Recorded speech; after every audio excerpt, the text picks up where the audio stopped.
Good evening. There is a wise saying, no dirt can touch me. Like an ocean, everything that comes to me becomes clean. In our country, however, it is not in doubt that even the sea is pleading to be cleaned. How much more our immediate environment and yours? One country, we've had the tankers or Samansama, remember them? How about the Ahana Obe Junso campaign against open urination? In fact, we've had a ministry for beautification of the capital city established right here at some point. Did it work? I leave that to your judgment. But can the Greater Accra region, the smallest area of Ghana's 16 administrative regions, second most populous region after the Ashanti region, most urbanized region in the country, become the cleanest in Africa? Could the Let's Make Accra Work Agenda be the game changer? Tonight, the Greater Accra Regional Minister, Henry Quartey, is on the probe, live on the Joy News channel, Joy 99.7 FM, Love 99.5 FM in Kumasi, together with a dozen affiliates across the country. We're live on myjoyonline.com. On DSTV, it's 421. GoTV is 144. Your questions, as always, welcome here on the probe. I am MFR Powell.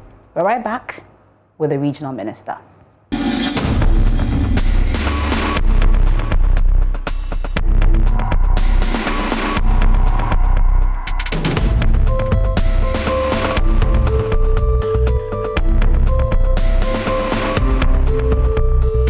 Welcome back to the probe here on the Joy News channel. Tonight, my guest is the Greater Accra Regional Minister, Henry Quartey, seated and ready for your questions. Tonight, we're talking the Let's Make Accra Work Agenda. Is it a 9-day wonder or a sustainable venture? Amongst others, your questions have been received and we'll get through them shortly. Thank you very much for your time here on the probe, sir. Thank you. I hope you're doing well. By the grace of God, I am. Okay.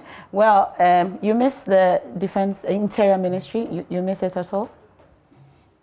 Well, I went for God and country, and being a politician, serving your country is like being in the security services. Okay. You should be ready to be moved at any time. Anywhere. So long as you serve in God and country, that's fine. Okay. Is it Accra Heart of Oak for you, Accra Great Olympics, Legon Cities? That's which one? Oli Henry Quartey. Okay, Oli Konso. So that's where you belong. Okay, interesting. But you are a member of the appointments committee, right? Yes, I am. And you're getting ready to vet the deputy ministerial nominees. Yes, we are. What's your thoughts on the deputy ministerial appointments so far? How do you mean? I'm asking your thoughts on those who've been appointed. My thoughts are simple. The president has nominated people to serve the country, and our duty is to vet them. We do so, and then the plenary will also approve of it, and then we are good to go. Will the appointments committee miss Honorable Okujetua Black was absent? Every member of parliament is missed. What are your thoughts about his resignation from the appointments committee? That is his issue. I don't want to speak to that one. You don't want to speak to that one? Okay. Well, we'll get into the questions that you sent to the regional minister. But I would want to find out from you what your understanding about the dynamics of the Greater Accra region as you've inherited it. Well, we all know that until Mr. President was voted for and elected into office, Ghana has had 10 regions. By his able leadership, today we have 16 regions. And indeed, apart from the geographical dimensions or whatever you call it, the regional minister's role as a servant at the Regional Coordinating Council, where we are to monitor the implementation of government policies, in fact, coordinate the implementation of government policies, monitor and evaluate performances. So that is what it is. And Greater Accra is a cosmopolitan region. You and I know that this is where the bread is. So everybody is here trying to make ends meet. And so it's exciting, actually, being the regional minister in a cosmopolitan region. How has it been so far? How tough has it been? I wouldn't say tough. I would say one day at a time. And with the support and prayer of the good people of this country and, of course, the citizenry in this region, we take it one at a time. But Accra has been working all this while. Why then do you say, let's make Accra work? What's this whole agenda about? Before you, Accra was working. Is it that before you, Accra was not working, such that you had to introduce this campaign or agenda? I was careful not to use the word again. If I had said, let's make Accra work again, then your question would apply. But it's still, let's make Accra work. Yes. Was Accra not working? So it's working already. Let's continue to make it work. How? Well, by getting the wrongs right. And those are the disciplines that we have in the region at the moment. Some security, if you like. When I say security, not the way you're thinking. How am I thinking? When you have congestion around, obviously it poses as a security threat. When you have indiscipline in the region, it also leads to a security threat as well. So the main issue is you tackle the indiscipline, and then it kind of covers everything. Well, I'll get into your questions at this point because I don't want to ask all the questions. I have a number of them. But let's get into the first batch of questions that we've received from you so far. So Nashome says, Accra is choked. Mr. Minister, do you subscribe to the idea of moving the capital elsewhere? That's from Facebook. We'll take a few of them, then you give responses to them. So that's Nikome says, Mr. Henry Korte, I must say you're doing a yeoman's job, but I want to find out, what will it cost to undertake this your Make Accra Work Again? He says there's no again, and thus the Regional Coordinating Council have enough resources to undertake it. That's Nikome's question. We have Hashmin. What's wrong with Accra that he wants to fix? Exactly what issues does he want to fix? Theo says there are many areas in Accra where there are no toilets in homes or in the communities, and they have to indiscriminately ease themselves openly. Open defecation is a big matter in Accra. Is it on your agenda? Theo is asking. Felix on WhatsApp says, MFA, can you find out from the minister where the motivation is from to embark on this drive? And then I'll take a final one for this batch. Enoch says, my regards to the minister. Does he agree that making Accra work again will have to factor in fixing the numerous unmotorable roads in the city? That's Enoch's question. So I'll start this batch of questions with answers from you from Hashmin's question. The very fundamental one. What's wrong with Accra that he wants to fix? Exactly what issues does he want to fix is the question. Well, quite, and that's why I did say it's about indiscipline. What's wrong with Accra? What's wrong with Accra is where, I don't know where he lives, but what's wrong with Accra is where you have a highway all the way from, say, Pedrase coming to Accra in the morning, and it takes you 1 hour 30 minutes between Rees Junction and Zongo Junction. There's something wrong. It has to be fixed. What's wrong with Accra is when you're driving from Malam Junction to, say, CMB in Accra, and all you see on your left and right is people selling things here and there by the walls, scrap dealers here and there. Then when you get to Graphic Road, sorry, they did a story about it. By the wall of Graphic Corporation, Accra Brewery, you turn Farisco all the way to UTC. I mean, when we were growing up, these were areas that, aside even the traffic, takes you not too long to cross. But on a good day, you're looking at close about 1 hour just between Farisco and UTC just to drive through. So something is wrong. What's wrong is when you have a city, capital city, like shopping mall, when you have people selling everywhere and that you're going home and you cannot even go through. What's wrong is where a driver, a commercial driver, is supposed to go into a prescribed or designated area to load passengers, and he decides to load by the roadside and calls himself floating. Something is wrong. What's wrong is where somebody deliberately dumps rubbish in the gutter. It's wrong. So certainly a lot of things are wrong. So that's what Hashmin, he says that's exactly what he's hoping to fix. We'll ask how exactly he's hoping to fix that, because I've seen some questions on that. But Shome says that, do you subscribe to the idea of moving the capital elsewhere because Accra is choked? Yeah, that's a policy matter. And with the greatest of respect, I don't do policy. But you're the Greater Accra Regional Minister. What do you think? I implement policies. I don't do policies. But what do you think? Do you subscribe to the fact that Accra is choked and that we should be looking elsewhere? Is it that Accra is choked, or is it that we have to really take a second look at how we go in our business in Accra? Because if we do it well, I'm sure that we can do it. But as to whether Accra should be moved, the capital city should be moved to Dodoa, it has a lot of financial implications. And I'll leave that to the executive to do that, because it has to go through a series of consultations. I mean, it's not just a one-day something. Series of consultations, i.e., do we have a land? What is the planning like? Have we spoken to chiefs? Have we spoken to companies? It's a lot of business here. Financial institutions here and there, they have to move. All those things have to be factored in it. That's why I'm saying it's policy matter. And for that reason, I would be careful not to speak to that, because, like I said, I'm not a cabinet minister. And this is a decision that is a matter or a discourse that has to arise at a cabinet level.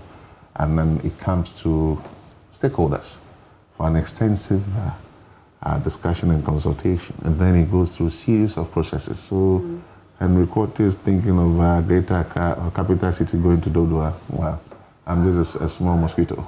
Oh, but you're the Greater Accra Regional Minister, so what you say count. But a newcomer is also asking what it will cost to undertake the Make Accra Work Agenda, and does the Regional Coordinating Council have enough resources to undertake it? Well, I'm not looking at the financial side of it. You know why? Why? Because just a week into the exercise, Zoomline has donated 2 buses to me already. Ordinarily, in open market value will be somewhere around some $70,000, $80,000. And nothing is free, you know that, right? Well, if you do a good work, and that's why you have called me here, ordinarily I would have to pay for airtime. And because we're asking questions about it. Well, we are in the Greater Accra region. You want to get involved and make sure whether this thing can work or not. Because if I look at your theme or whatever it is, it says whether it's a 9-day one now or not. Yes, we are looking at getting everybody involved. And this is not a let's make Accra work for Henry Quarter. Because a certain Henry Quarter will not be there forever. But a certain Greater Accra is here and will stay forever. You may decide to change the name, but Accra will always be Accra. So my thinking is that when these questions are posed to me, I ask a rhetorical question. Where was Accra? And where is Accra now? And where do we want Accra to be in the next 10 years? Certainly you don't want a situation where from Circle to CMB, you have to use a bicycle to go when there's a road. Certainly you don't want a situation where you drive from, what do you call it, the Ambazokai Mosque, and the whole street is choked because you cannot go through Agbogbloshie to Accra. You want a city that is clean, you want a city that you can drive in and out to do business.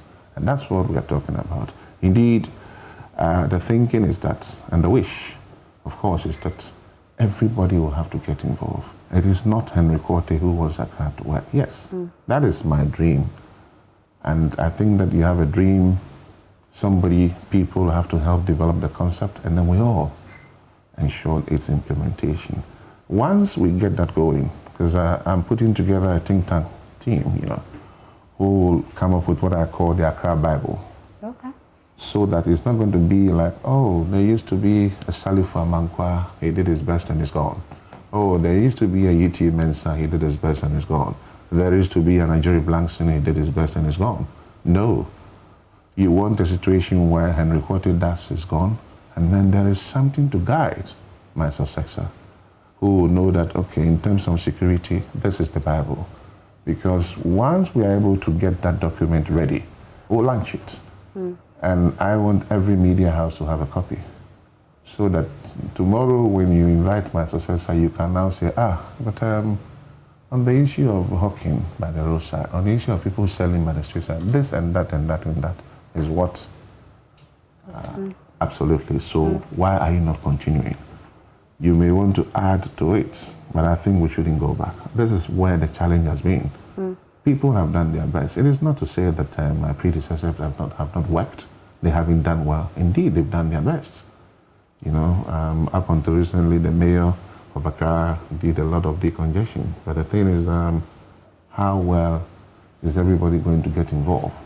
So I am not going to do one-man soldier going around decongesting places. But we are coming up with a program where you have to clean your frontage. So, for instance, multimedia, you are in Ayawaso Central Municipality. Mm-hmm. If the task force comes here and there's rubbish in the gutter, they summon you. So is it someone coming back? Oh, well, I wouldn't say it's coming back, but just to check and make sure that... How are you calling that? It's part of the Let's Make Accra Work. See, it's part of it, but the assemblies are already clothed with the authority and the power by their bylaws to ensure that these things are there. So we're going to encourage them to enforce it, that's all. Okay. So if they come here and their data is choked, and... Our data is never choked. Well, I'm just yeah.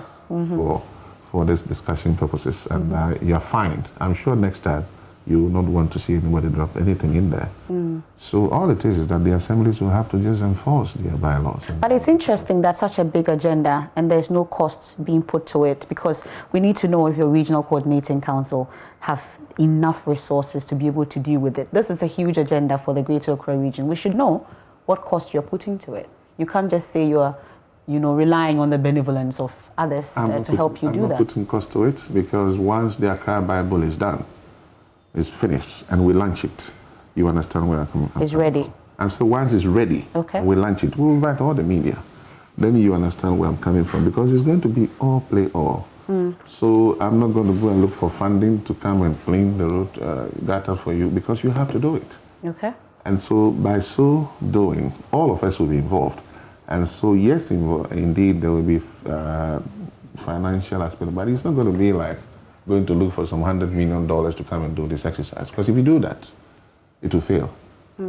Especially when people fold their arms and they watch you come and clean their frontage, and you go, what? It's not because your landfill sites are full and all that. These are key. I think that Zumba has done a lot of work on that issue. The last time I joined the Minister for Water and Sanitation, and then we visited the landfill site in Tema. It's going to look beautiful, because they finished with that one, but they intend to turn it into kind of a recreational center. But I know that he's done quite a number of them around Accra and even some parts of the country. So that shouldn't be too much of a problem for us. Okay. It appears you rely heavily on Zoom Lion for a lot of things.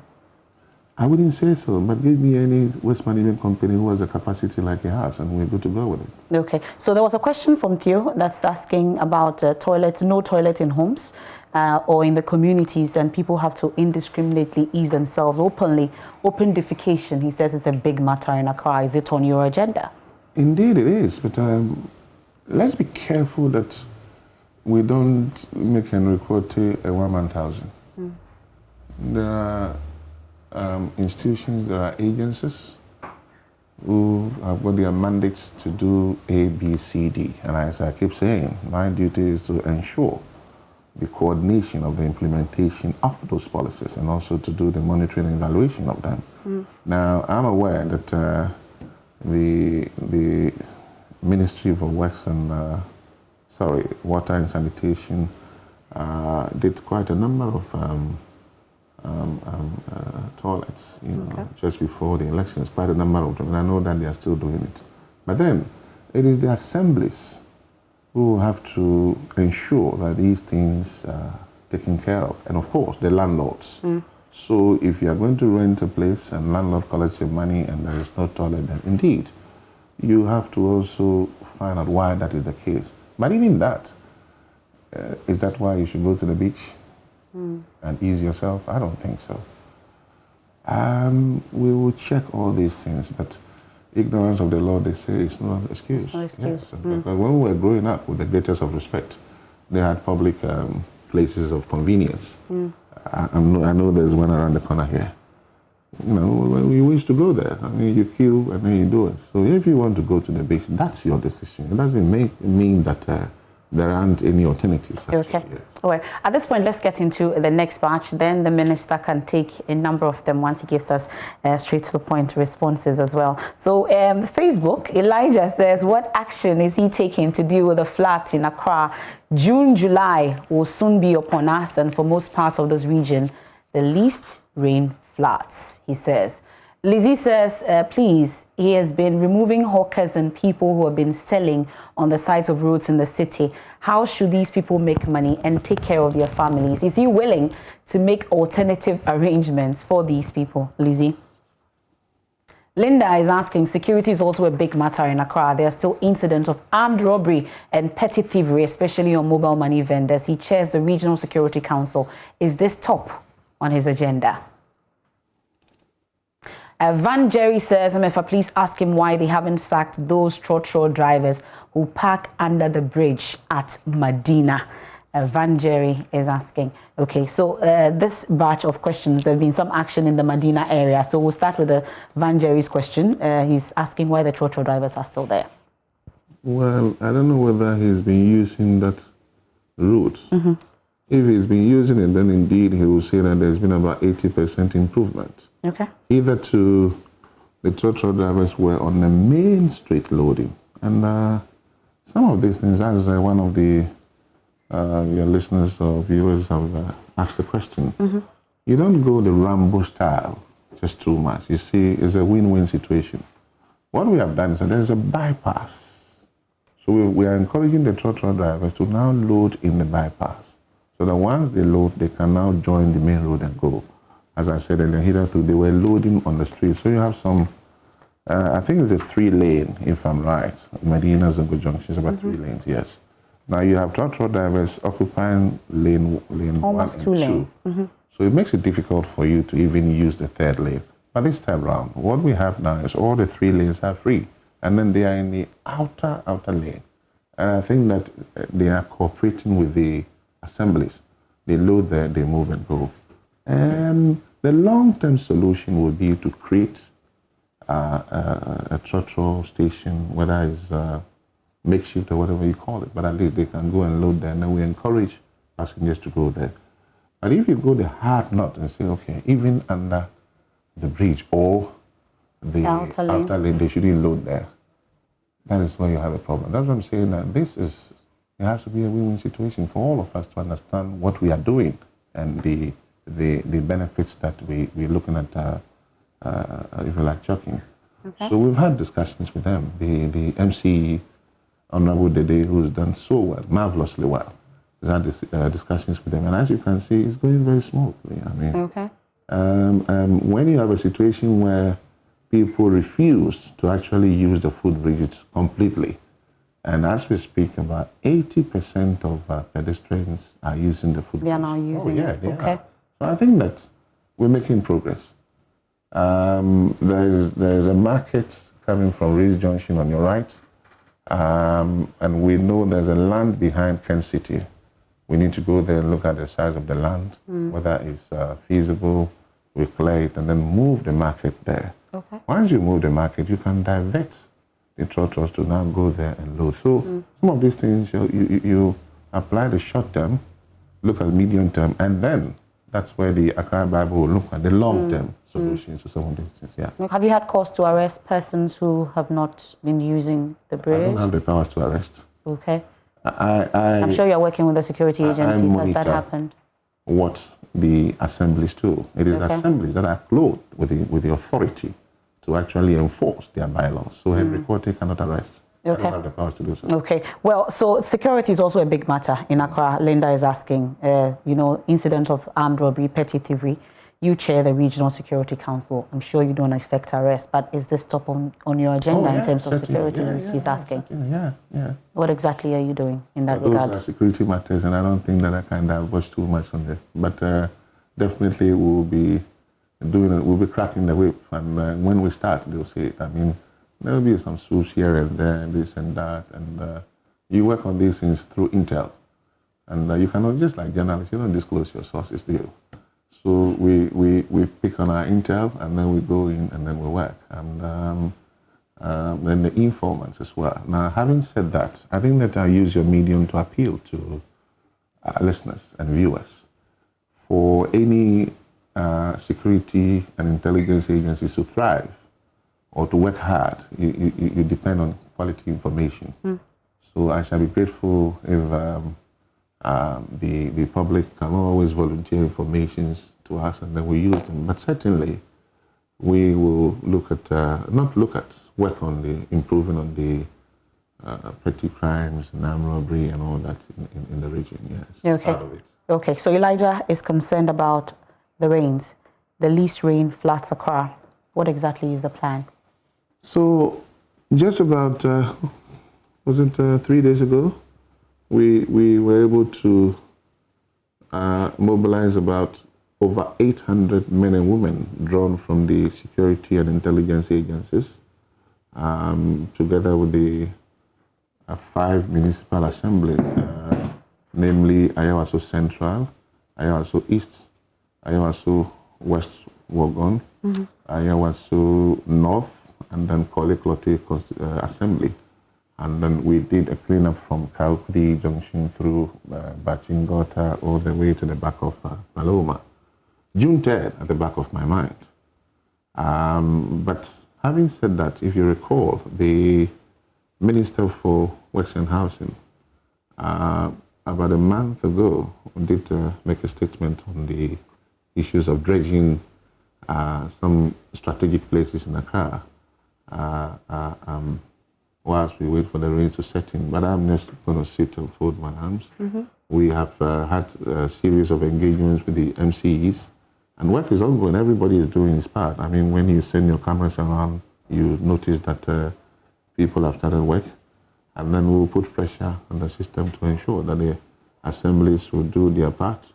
Works and housing, water and sanitation, environment, we have to meet and look at the plans that we have to avert another June 3rd. But you see, that is where the issue of building on waterways and the Ramsar sites comes in.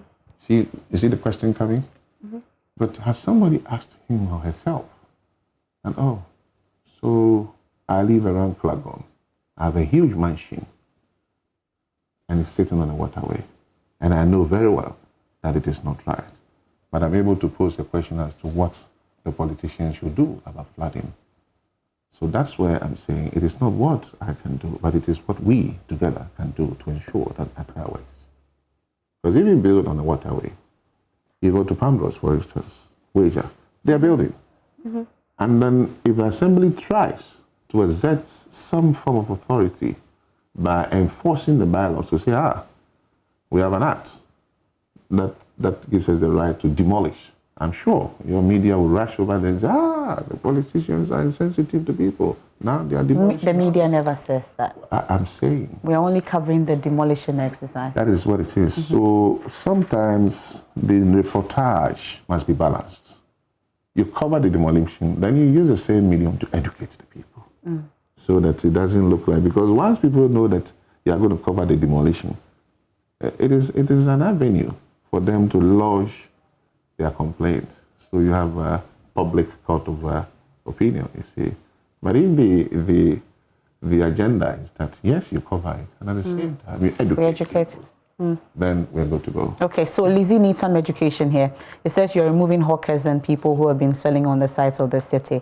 Are you making any alternative arrangements for these people because of their livelihoods that's involved? Prior to this exercise, I took my time to engage series of stakeholders.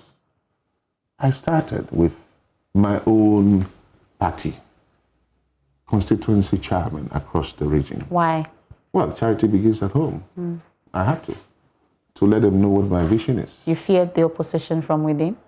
A man going to a battle has only two things in mind, or on the mind. Which is? You win, and you come home with a trophy. Or you lose, and you don't come back. And I think that if you begin to entertain fear in life, you cannot do anything. You have to go. So fear is not part of it. How did they receive it? And how are they receiving it now? They waited for me to finish. Okay. So I met with the constituency chairman, 34 of them, and I sold the vision to them, the Let's Make Accra Work vision. After that, I met with all the MMDCs, told them what the plan is. Then I met with members of parliament in Greater Accra region, not MPP, both majority and minority, including myself, 34 MPs. And in that meeting, I invited the chairman of the NDC Greater Accra, Honorable Adekoka. I invited the chairman of MPP Greater Accra, Honorable Divine Otuagohun. I invited the member of Council of State, but there are two, Honorable Yiti Mensah and Honorable Stanley Niajri Blankson. And we sat in the room at the Accra International Conference Center for about 2 hours.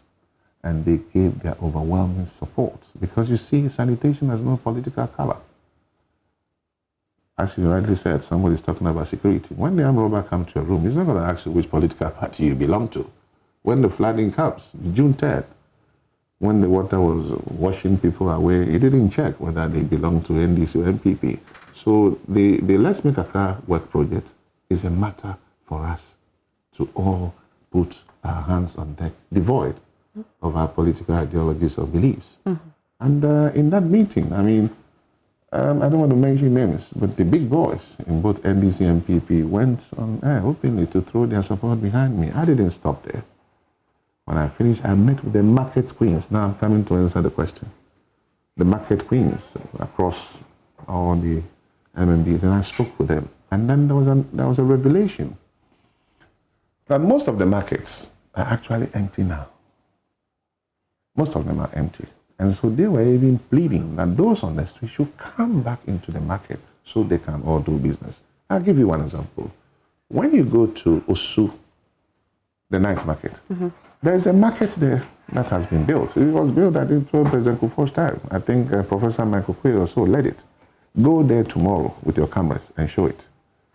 There are cubicles there, about 150 cubicles. You know what it is? It's like a hostel. There's nobody in there. And they are all selling by the streets that you will find it difficult to even drive through. Go to Kanshi. I mean, those of them who have rented stores and they are paying taxes and all that, they are complaining.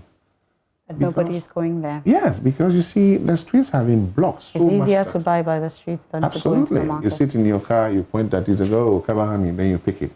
So all we are saying is that we are not being insensitive to the people. No, we're saying that go back in the market. In that way, you are even more protected. That is all we are saying. So let's not get, the whole thing like, okay, they have nowhere to go and we are sacking. There is a place for them to go, and that is inside. You get me? Okay. Yes, but talking about the support that you got for this. Amasaman, for instance, you know that they've been selling by the roadside. 3 days ago, the MCE moved them by the roadside. And then comes the answer to your question again. There is a place that has been built for them. And they've been asked to go back into that market. What stops them from going in there? So that when you are going to buy, you can comfortably park, then go in there and buy the stuff that you want to buy. Come back into your car, and boom, you go home. Okay. But talk about, the work that you're doing and the broad consultations that you did. At least I didn't hear the engagement with your national executives, for instance, because we've heard your general secretary. Of course, he's beat a retreat, but there are others who support him in the comments that he makes, because decongesting Accra always comes with some political, challenges and issues that comes with it. It's a matter of votes at this point, and there are concerns about it. What you're doing, it's not everybody that's happy. Well, it's not 2024. But the campaigning starts from the very last election. Well, and there are concerns about it. You've heard your general secretary. I don't want to. The Honorable John Bwedu is the general secretary of the MPP. When this matter broke, actually, I read it on the Ghana web. Was the Ghana web, yeah. And unfortunately, I was on Asempa. I was asked what my position was, and I spoke to it. The General Secretary was called and said that was not what he said. And so that ends the matter. I will not speak about that matter again. He beat a retreat, and we all know that. You can say that, but okay. I wasn't there when he was speaking. And so for him to come on air to say that. But have you had calls from people from within raising concerns about it? Nobody at all. They all support everything that you're doing. Well, there is nothing 100% on this earth. I wonder whether even the best Usofu on this earth will have 100% support. Nobody. So, yes, people will not like what you are doing. But there's a saying that look upon yourself and do what you feel is right. So far, you are the media. What is it like? Let me ask you the question rather. I mean, you are the Facebook and all that. If you balance the positives and the negatives, which of them outweighs the other? You should tell me what you're getting, the feedback you're getting so far. I'm the pilot. I don't see what is behind me. Okay. So you should tell me. Okay, as a pilot, you should know what is behind you sometimes also. If they say the driver does not see the smoke behind it, you have an idea, but I'm not sure that you, for instance, you know what is behind you now. You will tell That's me. why you have a rear view mirror. You should be checking. Well, let's get into the next batch of questions. At this point, we have some more questions for Mr. Henry Quartey. So on WhatsApp, Lamioko says, what actions have the minister taken since assuming office to deal with the chieftaincy issues in Accra as it is affecting the peace and development of the region? Lamioko. We have also Olabodi. What level of support has he received from government and colleague ministers since he started this agenda? He's been speaking to that. Maxwell is asking, is he concerned that these activities will affect the fortunes of his party, like the General Secretary has said? Okay. Well, so Lamioko is asking whether... okay, so I think I've mixed it up, but Maxwell is concerned about the activities and how it will affect the fortunes of your party, like the General Secretary has said. You've also been speaking to it. And he says, what level of support have you received from government and colleague ministers since he started this agenda? Oh, I like that. You see, the challenge that we have in this part of the world is we always try to put the budgets even before the project starts. I think that sanitation is at the heart of government. Yeah. Clearly. Mr. President has said it, that by the time, the end of his office, he wants Accra to be the cleanest city in Africa. We have assemblies that are working. So I'm trying not to make budgets and support be the main focus. You see, because when you go and stand at Zongo Junction, I've been there myself, standing there, getting the MC and then the task force to just educate people to use the footbridge. How much does it cost? No money. And today, 80% of them are using the footbridge. Now, the MC there has been able to put the wire mesh and some trees and some decorations. It's beautiful when you drive there in the evening. I don't think it wouldn't cost too much.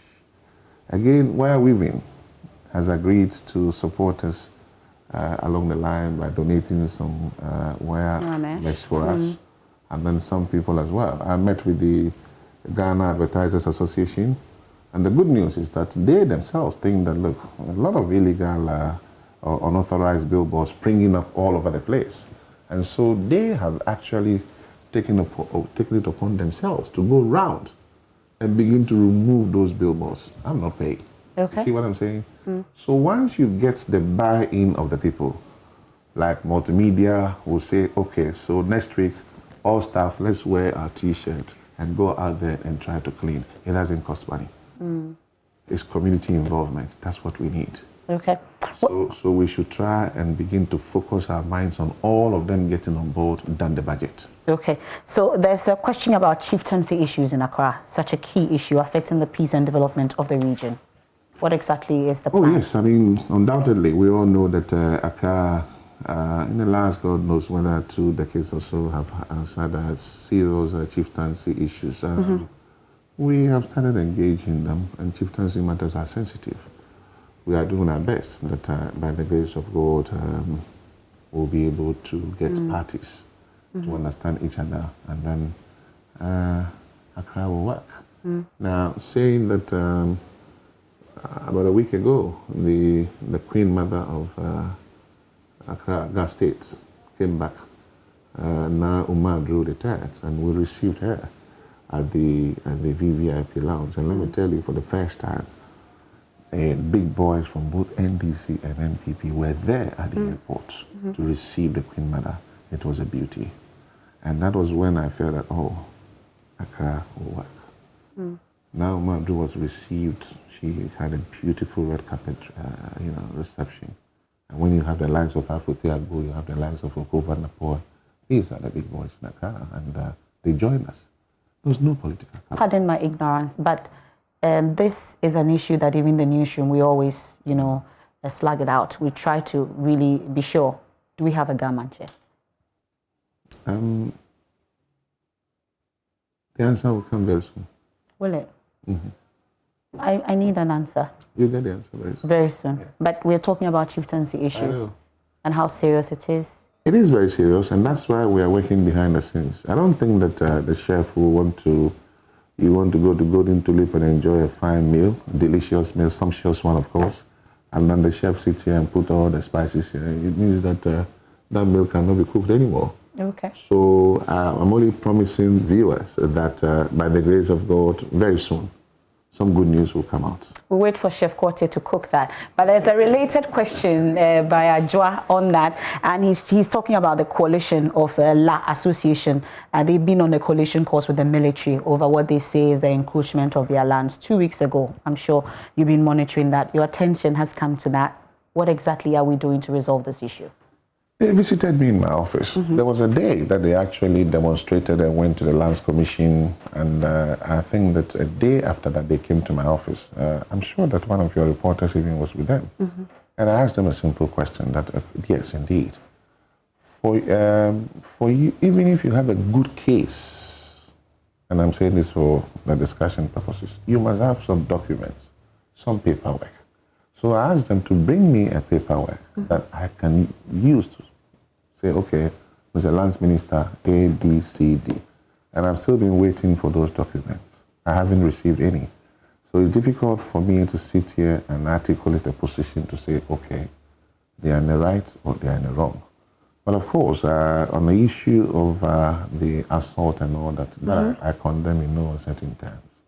As for that, I condemn in no certain terms, and I'm aware that some investigations have you found out what the status of that investigation is? Well, as chairman of the Regional Security Council, definitely once they are done with the investigations, they are supposed to give us information at the RESEC level for us to also interrogate it. So we're waiting for that. But on the issue of the matter with the Defense Ministry, I have gone to speak to the Defense Minister. I had a private discussion with him on this same issue. And I know that the new Lands Minister is also very anxious to see how best the matter. What's the Defense Minister saying about this issue? Well, that's what I'm saying. We have to go on a roadmap to get to the final destination. So it is imperative for me to receive documents from the LA people to say A, B, C, D, some history here and there. There's that. And so how long ago have you requested for these documents and they've still not made it available to you? It was about 2.5 weeks ago. That was the day they went on a demonstration actually in the Lands Commission. Then they came to me with their entourage, about some 15, 16 of them, and I told them, well, bring me the documents. And I still haven't received from them actually, but I'm waiting to see when the documents will come. If not, then I may have to write to them formally to say, well, I'm waiting for it. Once I receive those documents, then you have a leg to stand on. It's like a lawyer going to court, a judge sitting there and says, okay, well, you have not been able to make any application. So how do you proceed on the case? Okay. Yeah. Well, do you have a siren in your car? Oh, yes. Currently, I'm using the car that is donated by Zoomlion, and there's a siren on it, in it. A car donated by Zoomlion? Yes. Okay. It's branded. Okay. Let's Make Accra Work. Okay. There's a siren in it, but it's been cleared by National Security. Okay. Then I use a motorcade. But prior to that, from 2013 up to, I have a siren. I've had a siren in my car, yes. But you have a concern about some of your colleagues using it and all that. Now What exactly? Now you are changing. So what exactly? I never said I have a concern about my colleagues. I spoke. Okay, so we'll hold on on that. We'll hold on on that. I'll take a quick break. When we return, we'll talk about that.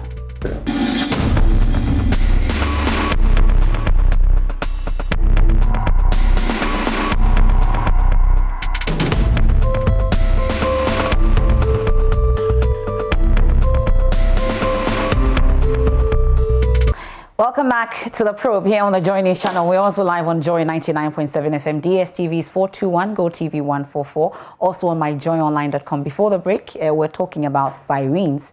And two questions. Ashami and Lamioko have questions on that. Lamioko says, is the minister sure he can get colleague ministers and top politicians from using sirens, even when they are not going anywhere to undertake official assignments? And Ashami, okay, Thelma is also asking, although the Greater Accra region is the capital of the country, there are high levels of poverty. Are there specific measures you are taking to deal with the matter? And Ashami also says he issued a directive for cars to remove sirens and actually sent a letter to the Chief of Staff to communicate to other state officials. The deadline has passed. There are still so many unnecessary sirens blaring from cars on our road. What is happening with that directive? Point of correction, I did not, and I have not sent any letter to the Chief of Staff. She should show it. You see, sometimes this is where the issue comes from. Miscommunication is not the best. I've had occasions on platforms like this where I've indicated to listeners, to viewers, that this is part of the plans that I have. And even at my vetting, I said it. And if you have the tape, you can play it. When I was about saying that, I did say that, Mr. Chairman, I know my colleagues will not be happy with this, if I should quote myself, that the abuse of the use of sirens is not the best. And you know it, that when the sirens passes by you, what do you say? Oh, Mukula fe abremo, mo hadrin do, and I did near the second class of one. I don't like I go. Like I know. So we are saying that members of parliament, yes, other persons occupying positions of trust, but the law is clear on who has to use a siren. I mean, it's clear. We don't have to waste time on that. So I have not announced yet, and let's the caller check her facts. Okay. There's no letter to the Chief of Staff. You didn't write any such letter? No, there isn't. And you do indicate that you're going to do so? Oh, I have said. Okay. Even I was on Kokoro Pro last Wednesday, and I told Prime Minister Fakhan we'll be coming to make the announcement. Okay. And once we make it, we'll give people 1 month to remove their sirens.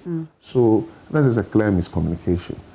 And there will be a series of engagements between myself, the DVLA, the National Security, the Speaker of Parliament, minority and majority leader, to look at how to put alternative arrangements in place for members of Parliament and those who may qualify to use, because it says security agencies. With the security agencies, you qualify. I don't want to discuss the details, but of course, we are going to put in place details, strategies, or if you like, arrangements where those who qualify will know when you use a siren and then you are not qualified. We'll be engaging the telcos, so there will be name and shame. If somebody passes by you with a siren, you take the picture and then you send it. We look at the car number and we know that no, we have not approved of this number to use a siren. We'll look for the car and pick it up. Okay. Yes. So it's a whole program. And that's why I'm careful when I'm making pronouncements, because I just give indications. But when I'm ready to do it, I speak to it. Okay. For instance, when I was on PSFM, I did say that the following day or so, we were going to do the first cleanup, because I was certain that I had gone through all the consultations and I had put in place the arrangement. But how different is this particular cleanup from the monthly one that we do, and how feasible is it using our security personnel to do that? The monthly one that you do, well, I have just taken office and I haven't done any monthly cleaning. I know that when Julius Debra was there, he introduced that one. But way after that, we had some monthly cleanups, you know. Well, the monthly cleanup, let me ask a question. You asked a question, I ask you a question. How well do people patronize it? Well, we know that. Do you sit and wait for the assembly member and some 6 people to come and clean the streets? Or do you clean your frontage? That's what I'm saying. This is going to be different. Because we'll get the laws to work. Okay. If they come and they check, I mean, I'm just using this place. Let's say they use a gutter somewhere as a financial Let's use the party office. Let's use your party office. Well, I don't mind using party office because it's just a hypothetical scenario. So you go there and the gutters are choked. Somebody in that house must be fined. But how feasible is it using our security personnel to do this? At least the first one, that's what we saw. You see, I chose to use them because, first of all, we wanted to send a signal to them.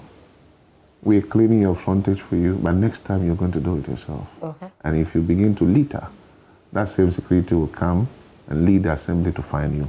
Okay. Because if all of a sudden we go and say, your daughter is choked, so we want to find you. Oh, okay, but why? But you sit and you watch. Security personnel come to clean for you. So it means that we are trying to do something. All you need to do is to make sure that after we have cleaned, you don't litter again. Okay. Because if you do, we'll get the assemblies. And that's not Henry reporting. I don't have the powers to do that. I keep saying that. The assembly are clothed with those powers. Absolutely. Well, Thelma is asking about the levels of poverty in the region. Are there specific measures we are taking to deal with it? These are multi-sectorial questions. Okay. Strictly, I keep saying, let's not mix things up. I am to coordinate the implementation of government policies. Policies. I do not make policies. Okay. So, yes, these are concerns that they've raised. I will pass it on to the appropriate quarters so that once they find ways and strategies to address those issues, I can come and speak to it. But I'm not going to sit here. You see, Madam, I'm trying to get people in Greater Accra to partner the RCC, the Regional Coordinating Council. I'm not trying to sit here and say, I am one man, I've come, I've solved every problem. I cannot do that. So I'm pleading with listeners, I'm pleading with viewers. Let us work together to make the region in which we sleep, in which we go and do business, in which we go to church, in which we make profit, to go and build and go to our funerals and look good. Let us make it work. So it's not what I can do and how much I can do, but it is what we can do as a people. Okay, well, he sums it up nicely. I didn't get to say that your final words, but you've done that. So thank you very much. Thanks. Thanks for joining us here on the probe. That's the Greater Accra Regional Minister, Henry Quartey. Sanitation has no political color. Let's make Accra work. For radio audience, we have A Walk with Jesus with Pastor Atuakwa coming up shortly. You want to stay for that? Thank you so much for your company. Another edition of The Probe comes your way each and every Sunday at 8 p.m. On behalf of the entire team, we say thank you. I am MFA Pao.